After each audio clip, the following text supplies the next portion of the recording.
Something very exciting going on.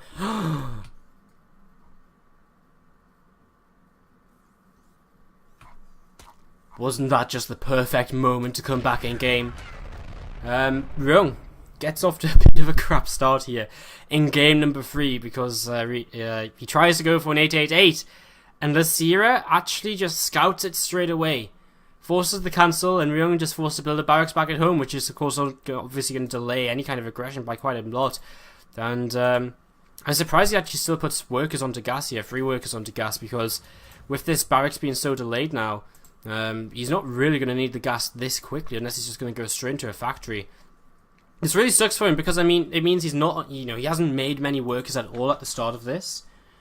And without making many workers at all at the start, it's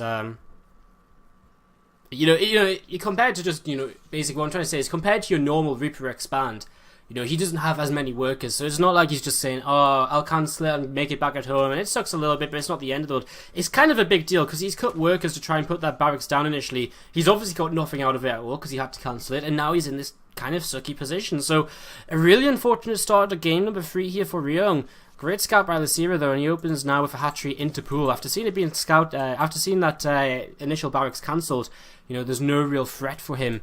Going hatchery first, he knows there's nothing aggressive going to come his way. That first Reaper is on the way across now, or will be momentarily, as SCV is just mining on this gas here. So Reaper going to head across the map right now. Try and see what's up, try and see what's happening.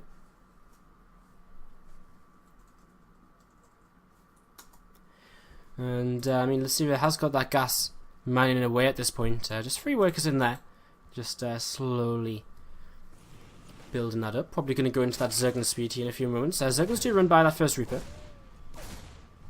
and first drone is forced to make a spore crawler. Second Reaper on the way now, actually a third Reaper as well. So Ryung just going to go for the kind of heavy Reaper opening here. This kind of style allows you to be a little bit more aggressive to your Zerg opponent early on. It means you can you can be a little bit more aggressive, and you can contain them a little bit more as well, I guess is the way to say it.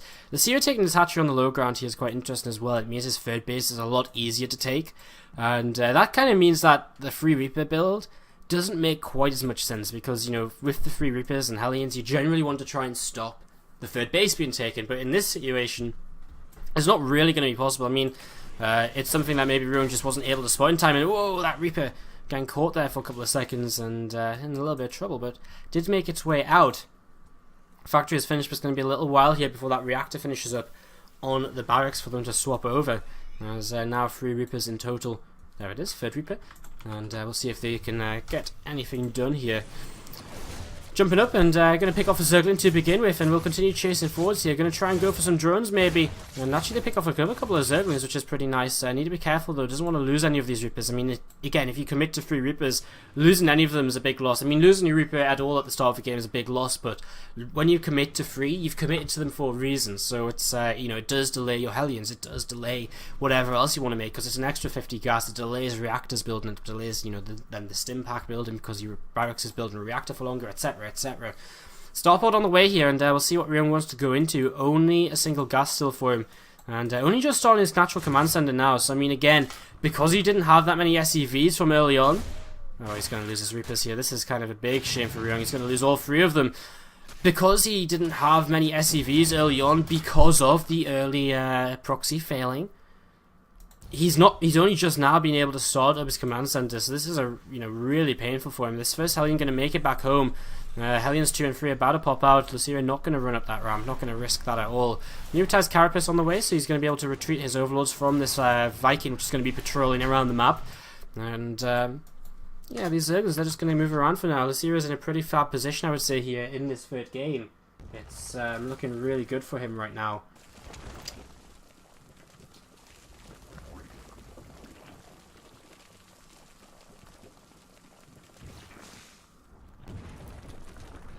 Zerglin's just going to sit on the edge of this creep. And Ryung again with his Viking is picking up a couple of kills. We'll hit a supply block on Losira. And he's going into a Banshee to follow this up as well. So Banshee to follow this up, Cloak on the way. And the Bane Nest is about to finish up here also. As Zergling gets roasted by these Hellions. Less on it for Losira, so still just 2 bases out of their play, and with 4 gases taken could very well just be going straight into the Spire, which, well, it would work out fantastically to say the least against a Hellbat Banshee opening. Still a possibility for a 3rd base to be taken whenever he wants to take it, but he's really not rushing into that at all. As there's a lot of Hellions on the way up here. The other chamber's been added on too, and Ryung, I mean, he's still in a position where he could probably move across the map and do some damage, but he's only on 24 SCVs, so I mean, he has to basically rely on 1 push across the map doing a fair amount of damage, and then basically winning the game, because I mean, 24 SCVs to 50 drones right now is not a good number to be at. This Lair's about to finish, so we're about to find out what kind of tech Losira wants to go into. Green going to turn onto this Viking and will turn it away. How many fight kills has that Viking got? Just the 2. Again, once that pneumatized Carapace kicked in, that overload speed, it's become a little bit harder for him to really do anything. Ryung sees no 3rd base though, and I mean, that's good information for him.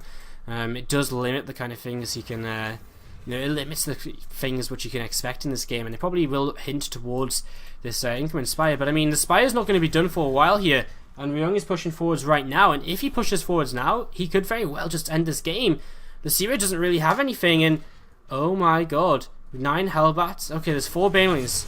4 Banelings, 4 Queens, and a handful of Zerglings. We're going to see a lot more Banelings start to morph in right now, but Ryung is here, and he's hitting hard. Ladies and gentlemen, he is pushing forwards, and the first Banelings coming forwards here, and they don't really click on too much.